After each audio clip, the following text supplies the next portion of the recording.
We've got another few days of VE celebrations to go, with the Westminster Abbey service still to come on official VE Day, which is on Thursday. But yesterday, the young royals stepped into their duties during the parade. Prince George, in particular, met some war veterans, one of whom told William that he should be very proud of his son.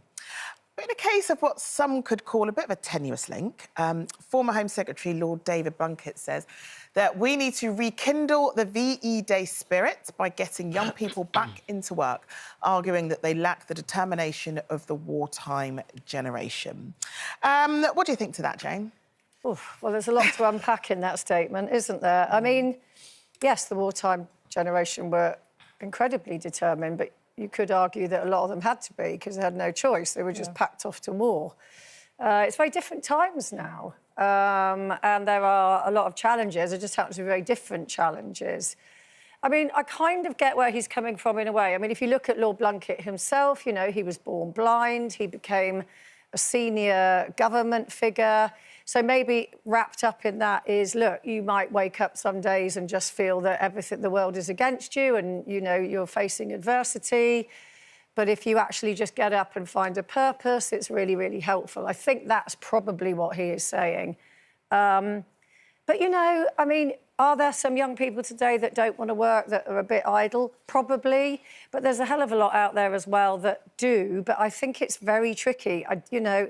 I think education needs a massive redo in terms of how we, you know, adapt them to the modern life and the needs of the workplace. Are there enough jobs out there for them? I mean, we're reading every day about people being replaced by robots. When you read that, you probably think, well, what's the point of me going and doing all this training if in 2 years' time my job's going to be done by a robot anyway?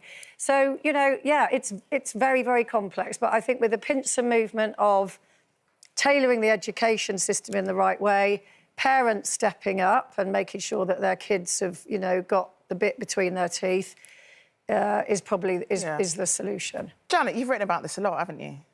Yeah, I feel that I've got quite a lot of respect for David Blunkett. He was Home Secretary. I mean, he knows, you know, he's got a lot of experience of working in government. But I think these comments are a bit ill-judged because this is a time when the kids that went through COVID, whose education was most impacted by COVID, and the generation who have been most impacted by cuts in social services under Labour and the closing of loads of youth clubs and provision for young people, that's had a knock-on effect. So to turn around and say they lack the work ethic is, I think, a gross generalisation. I think what some young people lack is motivation. And they, as Jane has alluded to at school, they need to be taught not...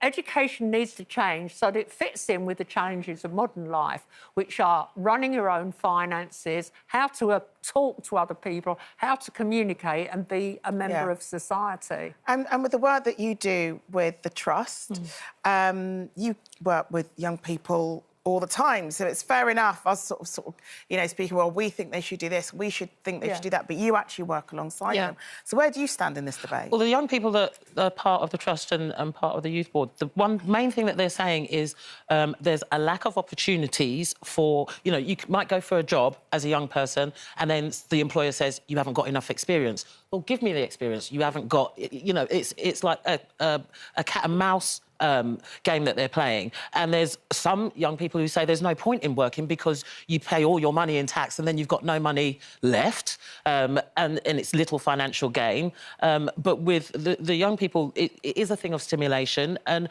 more apprenticeship programmes that actually work, you know, for young people, and actually listening to what the young people want and need. And it's the same thing what Jane's saying, tailor-make the education so that it actually benefits them outside when they go into the real world. You can't kind of, you know, bash young people left, right and centre about work ethic when they're not being given what they need in an education system for a modern world. Both things need to happen in order for them to actually do the jobs that need to be done.